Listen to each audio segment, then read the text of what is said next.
வணக்கம் நண்பர்களே. இப்போது இவர் ஒரு மாநாடு போட்டார்ல, சரி ஏதோ எல்லோரும் குடிக்காமல் இருக்கிறதுக்கு ஏதாவது 500, 1000 கடை மூடுவாங்க மாநாடு போட்டால் அது இல்லை. ஸ்டாலினுக்கு கூட்டணி இல்லாமல் வர முடியாது. அப்போ அந்த கூட்டணி அவர் கூப்பிட்டு பேசியிருக்காரு.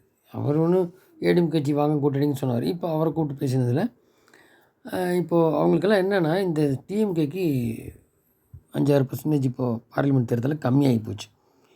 அப்போ இந்த கூட்டணியில் நம்ம இல்லாமல் இவங்க இருக்க முடியாதுன்னு ஆட்சியில் பங்குன்னெலாம் கேட்குறேன். ஆட்சியில் தரமாட்டேங்கிறேன். அது அப்புறம் இப்போது இந்த டாஸ்மாகில் மிட் நைட் பாரு அந்த மாதிரி இருக்கிறதெல்லாம் ப்ளஸ் காசு தந்து அவங்கள தக்க வைக்கணும். அந்த மாதிரி ஒரு ஏற்பாடு பண்ணிகிட்ருக்காங்க.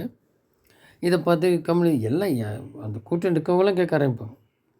அது இப்போது ஃபஸ்ட்டு அதுதான் அந்த கையில் எடுத்த திரும்ப அதுக்கு ஒன்றும் சாராயம் ஒழிஞ்சிருமானா இல்லை.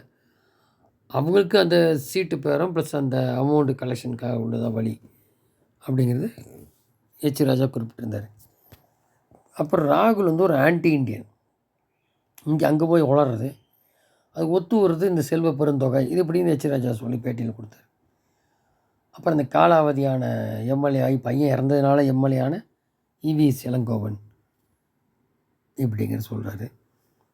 அந்த மாதிரிலாம் இருக்கும்போது இப்போது அதே தான் இப்போது ராஜா குறிப்பிட்டிருந்தார்.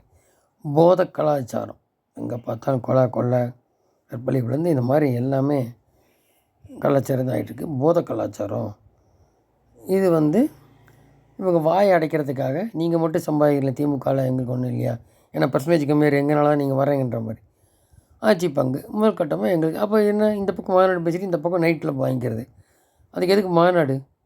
எல்லாம் வேஷம், இவ்வளோ வேஷம். மக்களுக்கு விழிப்புணர்வு வந்தால் அதில் நமக்கு நன்மை வரும். இல்லை இதோட மோசமாக போகும் தமிழகம். நன்றி ஜெயந்த்.